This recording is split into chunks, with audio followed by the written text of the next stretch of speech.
आइए तो इस वीडियो में हम अरबों द्वारा सिंध का विजय, जो हमारा पूर्व मध्यकाल का पहला टॉपिक है, उसके बारे में हम पढ़ने वाले हैं। ध्यान से देखिएगा। गुप्त काल के बाद क्या होता है, सामंतवाद का उदय हो जाता है। मतलब गुप्त काल में ही सामंतवाद का उदय हो जाता है। तो जो उत्तरवर्ती या परवर्ती, जिसको गुप्त काल कहते हैं, पूर्ववर्ती नहीं परवर्ती, मतलब गुप्तों के बाद वाला काल। तो ये जो गुप्त के बाद वाला काल होता है, इस काल में सामंतवाद का बहुत चरम विकास हो गया रहता है, अर्थात चरम पे चला जाता है। फलस्वरूप क्या होता है, छोटे छोटे राज्यों का उदय होता है और ग्रामीण संस्कृति यहाँ पे फलता फूलता है। ध्यान देने बात है, जब राज्य छोटे छोटे होंगे तो आक्रांताओं के लिए उस पर जीतना बहुत ही आसान हो जाता है। यही कारण है कि जो पूर्व मध्यकाल पढ़ते हैं, उस समय में विदेशी से लोग यहाँ पे भरपूर मात्रा में आए, हमको पीटा, हमको लूटा, और लूटने के बाद धन सहित सारा चीज लेके चला जाता है। चाहे वो अरब द्वारा सिंध की विजय में मोहम्मद कासिम हो, उसके बाद तुर्कों के आक्रमण में महमूद गजनवी, उसके बाद फिर गोरी हो, उसके बाद फिर और भी क्यों न हो। तो ये एक क्रम चलता रहता है। तो समझने वाली बात है कि सामंतवाद का उदय ही छोटे छोटे राज्यों को जन्म देने का एक कारण बना। इसके अलावा हम देखते हैं कि हमारे परदादा अर्थात जो मौर्य वंश के संस्थापक फिर चंद्रगुप्त मौर्य में हम देखा कि ईरान तक का क्षेत्र, ये अफगानिस्तान है, अफगानिस्तान के पश्चिम में ईरान है, यहाँ तक के क्षेत्र को इन्होंने कब्जा कर लिया था। तो क्या था ना, मौर्य काल से ही हमारा व्यापार वाणिज्य, कुषाण काल में तो देखते हैं कि हमारा जो ट्रेड है वो मेरे पक्ष में है, और सिल्क रूट पे मेरा अधिकार था, जो कि चाइना से यूरोप तक जाता है, उस पर कुषाणों ने अधिकार कर लिया था। तो ये एक परंपरा चलती रही है। जब भी है उत्तर पश्चिम के से हम गए हैं और हमारे तरफ लोग आए हैं, ये कोई नया बात नहीं है। ये 323 BC से हम लोग ये करते आ रहे हैं। तो दिल पे लेने की बात नहीं है, क्योंकि देखिए इधर क्या है ना, उत्तर के तरफ पर्वत है, दक्षिण के तरफ समुद्र प्लस जंगल है, उत्तर के तरफ समुद्र, पूरब के तरफ समुद्र है, पश्चिम की तरफ बहुत बड़ा समुद्र है। तो एक ही रास्ता बनता है इधर ही जाने का, इधर ही आने का, अदरवाइज कहीं रास्ता नहीं बनता है। यही कारण है कि जितने भी आक्रांता भी हम गए इधर ही गए। है जो टॉपिक है अरबों द्वारा सिंध की विजय, इससे पहले कुछ बात समझिए। जैसे 7वीं शताब्दी में क्या होता है, प्रॉफिट मोहम्मद ने इस्लाम धर्म की स्थापना कर लेता है मक्का में। मक्का कहाँ है, तो सऊदी अरब में है। वहाँ पे जब धर्म की स्थापना कर लेता है, तो भाई इस्लाम धर्म में क्या है, इसको प्रोलिफरेट करो। जो भी व्यक्ति इस्लाम धर्म में कन्वर्ट हो जाता था, उसको एक ही शिक्षा दिया जाता था कि तुम इसको प्रचार प्रसार करो। जैसे सिख धर्म में कुल 9 गुरु 10 गुरु हुए, तो सिख धर्म भी एक ईश्वरवाद के कंसेप्ट में चलता है, इस्लाम भी एक ईश्वरवाद के कंसेप्ट में चलता है। तो एक ही हीरो पैगंबर, ठीक। तो अब उसकी बात को लोग मानने लगा। ये अलग बात है कि अली सिहाब के नेतृत्व में और बकर के नेतृत्व में सुन्नी और शिया संप्रदाय में मरने के बाद बन जाता है, जो उसके दामाद को अली को मानने वाले लोग हैं वो शिया बन जाते हैं, जो बकर को मानने वाले हैं लोग वो सुन्नी बन जाते हैं। सुन्नी में कट्टरता का उदय हो जाता है, और जो ये वाला शिया वाला संप्रदाय है वो मूल जो पैगंबर का कंसेप्ट है उस पर चलता है, तो उसकी संख्या कम है, और सुन्नियों की संख्या पूरे वर्ल्ड में सबसे ज़्यादा है। तो खैर वो दूसरी बात है। मकसद क्या है हमारे को समझने का मकसद ये है कि जब इस्लाम धर्म का विकास हो जाता है 7वीं शताब्दी में, तो उसी समय अरबों द्वारा सिंध की विजय किया जाता है। समझिए ध्यान से, अरब एक जाति है, तुर्क एक जाति है।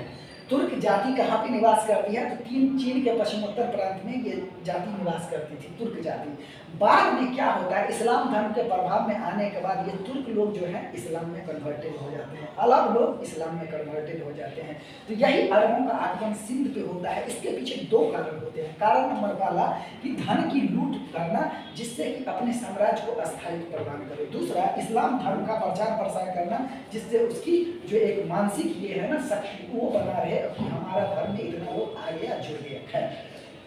देखिए अरबों के द्वारा सिंध को विजय को लेकर के कुल 14-15 आक्रमण हुए। ये संभवतः मोहम्मद बिन कासिम का ये 15वां आक्रमण है, जो कि सफल रहता है। इससे पहले 13वां आक्रमण 711, 14वां आक्रमण 711। ये 13वां आक्रमण उब्दुल्ला के नेतृत्व में होता है, और 711 में ही बुदैल के नेतृत्व में आक्रमण किया जाता है। जबकि ये अब्दुल्ला और बुदैल के नेतृत्व में किया गया आक्रमण सिंध पर ये असफल होता है। पहला अरबों के द्वारा जो सफल आक्रमण होता है मोहम्मद बिन कासिम के द्वारा होता है, और मोहम्मद बिन कासिम 712 ईस्वी में पहला सफल आक्रमण करता है। यहाँ का शासक सिंध का शासक राजा दाहिर होता है, और सिंध की राजधानी आलोर या अलोर होती है। आलोर या अलोर होती है सिंध की राजधानी, समझिएगा ध्यान से।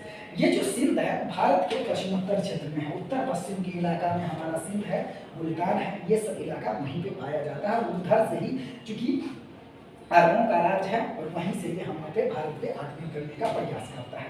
अब समझिएगा, ये जो मोहम्मद बिन कासिम है, आक्रमण के बाद जब सिंध को जीत लेता है, राजा दाहिर को हरा देता है, तो देखिए राजा दाहिर को हराने के बाद ये बात निकल के आता है, कुछ किताब में लिखा है कि ये ब्राह्मण था, जबकि कुछ किताब बताता है कि ये शूद्र था, लेकिन मेरा तर्क रहेगा कि ब्राह्मण था। क्यों?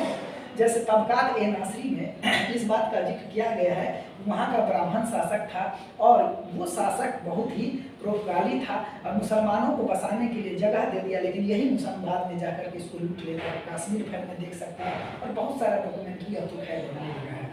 तो याद रखना है, सिंध के शासक राजा ताहिर था और ब्राह्मण के साथ जाना है। टिक मारिएगा, ब्राह्मण पूछा हुआ क्वेश्चन है, क्या था शूद्र के ब्राह्मण, तो ब्राह्मण के साथ जाना है। इसके बाद मोहम्मद बिन कासिम ने कई सारे अभियान किए, जैसे देवल अभियान, निरुन अभियान, शेहवन अभियान, रावल अभियान, ब्राह्मणाबाद अभियान, आलोर या आलोर को जीतता है। इसके बाद 713 ईस्वी में ये मुल्तान पे आक्रमण करता है, उसको जीत लेता है। मुल्तान पे आक्रमण करने के क्रम में इसको बहुत बड़े मात्रा में सोना चांदी मिला था, यही कारण है मुल्तान को स्वर्ण नगरी कहा जाता है। क्या कहा जाता है? स्वर्ण नगरी कहा जाता है। और दुर्भाग्यवश 713 ईस्वी में ही इसकी मृत्यु हो जाती है। मृत्यु के बाद इन्होंने सिंध का गवर्नर जुनैद को नियुक्त करता है। वो पूछा हुआ क्वेश्चन है, मोहम्मद बिन कासिम के बाद मृत्यु के बाद सिंध का गवर्नर कौन बना? जुनैद बना। अब देखिए, एक क्वेश्चन अरबों से लेकर के आता है कि अरबों को हराता है, ये हराने वाला व्यक्ति है नागभट्ट प्रथम, एमपी का शासक रहता है। ये समझिएगा, भोज के ग्वालियर प्रशस्ति लेख है, राजा भोज जो हुए थे उसके लेख में नागभट्ट प्रथम का ये जिक्र किया गया है कि उन्होंने अरबों को हराया था, म्लेच्छों को हराया था, ये कंसेप्ट मिलता है।